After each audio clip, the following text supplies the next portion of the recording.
Are Ajax the side with the greatest European history outside of today's so-called top 5 leagues? Are you ready to unravel the untold story of the European football giants who forever changed the face of the beautiful game? Welcome back to our series looking back through the years at some of the lesser known champions of Europe. Ajax are overlooked nowadays and certainly come under the title, but when you do a bit of reading, the history of this great club speaks for itself. Outside of the top 5 European leagues, Ajax are in fact the team with the most European Cup titles. So join us as we take a thrilling journey through the golden era of the Amsterdam-based club, when they won the famous trophy 4 times and were runners-up twice, unveiling the legends behind their success and how they outshone the best of the best to etch their names into football history. Only 5 teams have won the trophy more than Ajax, who hold more titles than the likes of Manchester United, Inter Milan and Juventus. Outside of the big 5 leagues, Benfica and Porto may have won 2 titles each. Put the titles of those 2 great clubs together and they only equal Ajax's historical triumphs. So don't be mistaken, Ajax are European giants. And in order to learn more about the Ajax glory years, we have to go all the way back to the 70s. Perhaps that's why the Dutch club don't quite have the same reputation as a Man United, despite having more European Cups than them. Ajax won 3 European Cups in a row between 1971 and 1973, a truly monumental feat. To win any league or competition 3 years in a row is a splendid achievement, but to defeat the best of the best to win the European Cup back to back to back is truly remarkable. Only 2 others have done so in history. Bayern Munich actually followed in the footsteps of Ajax, taking over their crown in 1974 to win 3 editions in a row themselves. And of course, who else but Real Madrid? The Spanish giants have actually done it twice. They won the first 5 European Cup tournaments in a row between 1956 and 1960, and more recently, they won the Champions League 3 times in a row between 2016 and 2018. Ajax actually made the final and lost a couple of years before their dominance. In the European Cup of 1969, they were comfortably beaten by AC Milan 4-1 in the final. However, about half of the exact side that lost to Milan would lead Ajax to victory 2 years later. In 1970, Ajax had to do a little more silent suffering before they would get their hands on the trophy, as their fierce rivals from the Netherlands, Feyenoord, surprised many to become the first Dutch club to lift the European Cup, defeating Celtic 2-1 in the final. Thankfully for Johan and his men though, it was only a matter of time before Ajax would leave their Rotterdam rivals Feyenoord in the dust.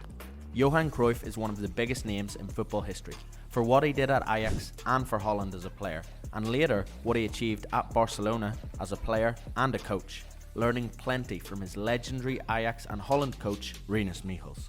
Cruyff has been championed for bringing the Dutch model of total football to the Catalan club and paving the way for the tiki-taka super team set up by Pep Guardiola in the future, full of incredible academy graduates like Messi, Xavi and Iniesta that grew up at La Masia learning the footballing principles that Cruyff had set out.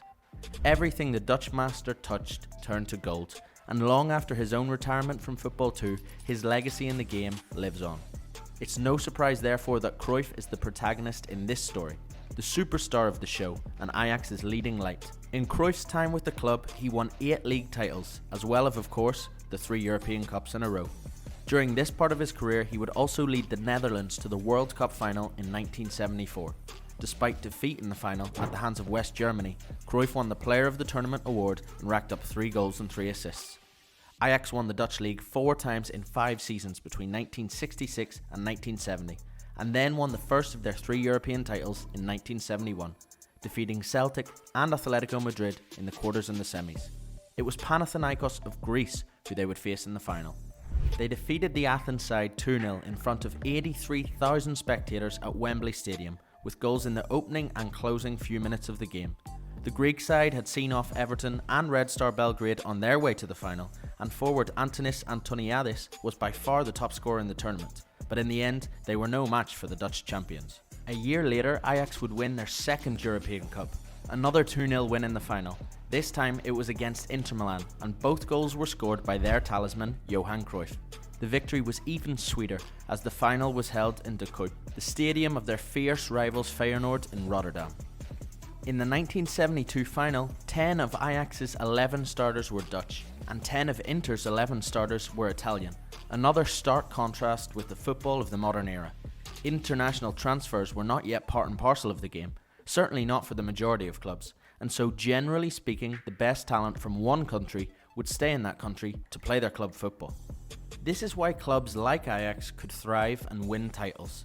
They kept Cruyff and the rest of their team and won 3 European Cups in a row. 2019 was full of Dutch talent, and what happened to them? They were all bought by clubs with far greater financial power a couple of months later. In this sense, modern football is far less romantic than the game played in the 70s. In 72, Ajax had to see off Marseille, Arsenal and Benfica on their way to the final, but they did so in style.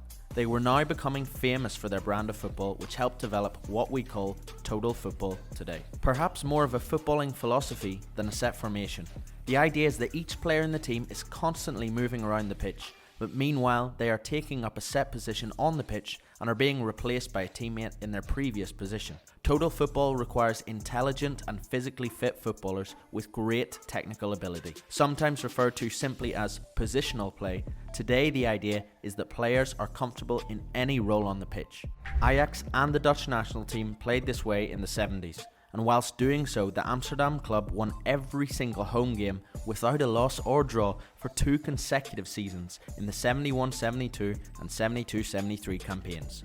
The style would be compared to Pep Guardiola's dominant Man City or Barcelona side. Pep himself, of course, was a student under Johan Cruyff's gaze at Barca. But even his successful City and Barcelona teams haven't pulled off 3 European Cups in a row. Not even close, in fact. They say Ajax's final victory over Inter in 1972 is one of total football's most famous games. Ajax were completely dominant and Inter could only defend with their lives. As if they hadn't already done so, in 1973 Ajax would truly cement their place amongst the football gods by winning their 3rd European title in a row. The final was contested in front of a whopping 90,000 capacity crowd in Belgrade. And again, it was Italian opposition who would face the waves of Ajax attack. This time, Juventus tried their luck, but it was a 1-0 victory for the Dutch side. Legendary Italian goalkeeper Dino Zoff couldn't keep out Johnny Rep's early goal, and that was enough to separate the sides over 90 minutes. A gleaming Captain Cruyff was pictured lifting the stunning trophy, dressed in the classic black and white stripes of Juventus that he had swapped with the opposition. The list of obstacles Ajax overcame was even more impressive in 1973. This time they defeated Bayern Munich in the quarters and Real Madrid in the semis. They were simply on a different level, and what they achieved is up there with anything in football.